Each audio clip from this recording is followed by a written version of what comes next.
Mungkin besok atau lusa saya umumkan. Ada beberapa orang yang akan diberhentikan juga yang di Bekasi. Enggak, itu nggak tahu saya, bukan bidang saya. Kalau saya kaitannya masalah tumpang tindih antara lahan kelapa sawit dengan kehutanan. Yang hari ini sudah ada Satgas Kelapa Sawit yang dipimpin oleh Pak Menhan, Pak Jaksa Agung, Pak Panglima TNI, dan Pak Kapolri, di mana saya salah satu anggotanya. Ya, kita melaporkan berapa lahan yang ada tumpang tindih, berapa yang tidak tumpang tindih, kita laporkan. Oke, apalagi? Terus soal tanah yang di Bekasi, MA bilang itu udah Gini, kenapa? Gini, Mas ya, udah saya jawab kemarin sebetulnya. Memang betul, tahun 2022 Pengadilan Negeri kirim surat akan ada eksekusi kepada BPN. Nah, kalau kita mengacu aturan terbaru PP 18 tahun 2021 pasal 169 itu mengatakan sebelum ada eksekusi itu harus minta surat permohonan pengukuran dari pengadilan, ya kan, sebagai pemohon mau sebelum eksekusi. Supaya apa? Supaya tidak ada kesalahan di mana letak objek eksekusinya. Sampai hari ini belum ada surat permohonan itu, pengukurannya. Oke? Gus, soal pagar laut juga kan udah masuk penyidikan Baris Krim Polri ya. Ya. Dari Kementerian Gus sendiri kesiapannya untuk mendukung seperti apa? Udah kita serahkan semua data-datanya, baik yang di Tangerang maupun Bekasi. Yang Bekasi pun proses investigasi terhadap aparat kita juga sudah selesai. Mungkin besok atau lusa saya umumkan. Ada beberapa orang yang akan diberhentikan juga yang di Bekasi. Cuma jumlahnya berapa saya lupa. Ya kan, baru tadi pagi saya dapat laporan dari Inspektorat Jenderal hasil investigasinya. Mungkin kalau nggak besok, lusa saya umumkan jumlah orang yang akan kita berhentikan lagi.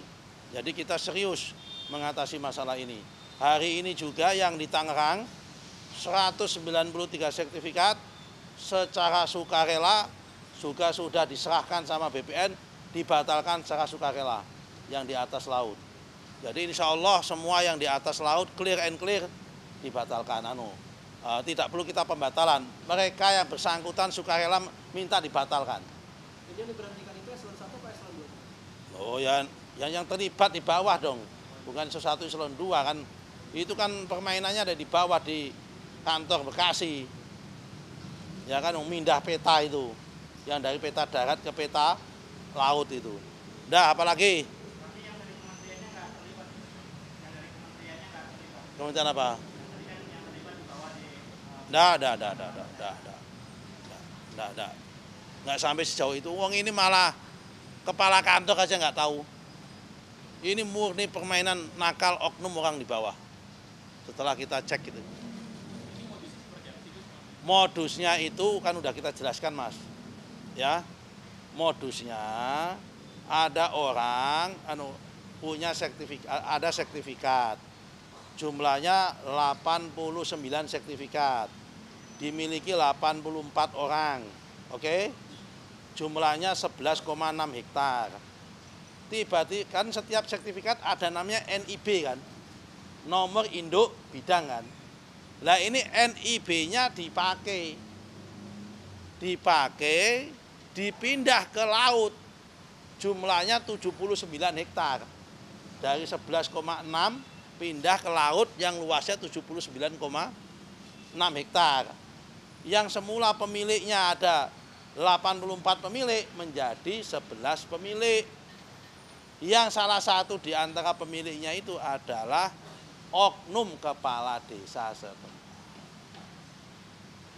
Ini kita batalkan, kita hapus. Dan pihak-pihak yang terlibat yang memindah peta ini kita usut. Kenapa? Ternyata saya kemarin salah, yang memegang akun itu memang kalau nggak kepala kantor, kepala seksi. Ternyata karena ini program PTSL, saya baru dapat informasi, mohon maaf kan juga namanya menteri baru, saya dapat informasi kalau program PTSL itu tim adjudikasi pun tim di bawah koordinator pelaksana PTSL di tingkat kabupaten itu juga boleh mendapatkan akun akses akun gitu loh. Nah, ini mereka yang main ini, tim di bawah ini. Tapi korbannya yang di atas. Kepala seksinya ikut jadi korban. Kenapa? Kan itu anak buahnya kepala seksi. Kenapa dia nggak prudent? Tetap kena sanksi nanti pada masa itu. Apalagi nggak ada isu yang ini bos, yang kuat nggak ada hari ini. Terkait SKM ganda itu nanti gimana? Di mana SKM ganda? Terkait kan banyak sekali komentar-komentar para netizen itu kan, ini SKM ganda itu sikap kementerian gimana? Ya yang di mana? Kan jumlahnya banyak mas. Luaskannya 70 juta hektar. SKM ganda di mana? Tapi begini ya, tak jelasin ya. Yang SKM ganda ini memang di Indonesia ini ada sedikit masalah dalam konteks tata administrasi pertanahan di masa lalu. Jadi kalau bapak-bapak itu punya sertifikat tanah, coba cek mbah-mbahmu atau bapakmu dulu, kalau punya sertifikat tanah yang terbit antara 1960 sampai 1987 itu ada sertifikatnya, tidak ada peta bidang tanahnya, peta kadastralnya nggak ada. Ini batasnya jalan apa, ini bentuknya apa, nggak ada. Yang ada hanya gambar tanah, alamatnya nggak ada. Nah, terus gimana? Mungkin karena waktu itu yang tanahnya masih banyak, orangnya masih dikit. Oh yang itu yang punyaku yang itu loh. Oh yang itu yang punyaku itu loh. Nah dalam perjalanan mereka sudah megang dan mati cucu-cucu dan sebagainya. Ternyata tanah yang dituju yang dianggap punya dia itu disertifikatkan orang lain. Kenapa? Karena memang nggak ada bukti bahwa yang dimiliki yang itu. Nah, ini banyak sekali jumlahnya memang model seperti itu. Karena itu kalau ditanya SHM ganda yang di mana? Itu loh mas ya. Kalau ditanya ganda itu. Karena memang problemnya itu di tahun 60 sampai 87 ini banyak sekali ada sertifikat, tidak ada peta bidang tanahnya. Yang ada hanya gambar tanah, tapi nggak jelas alamatnya di mana. Nah kalau yang 87 ke sini, itu selain ada gambar tanahnya, ada peta bidang tanahnya. Ini kelihatan nggak pernah megang sertifikat ini.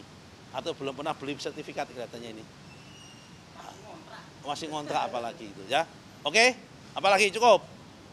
Jadi hari ini saya diterima Bapak Presiden untuk melaporkan tentang peta perkembangan terkini tumpang tindih lahan sawit dengan kehutanan dan melaporkan solusinya kepada Bapak Presiden dan diskusi sama beliau. Oke, terima kasih.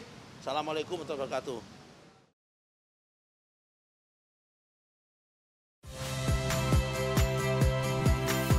Saya Radi Saputro.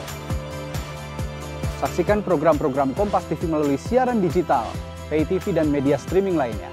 Kompas TV, independen, terpercaya.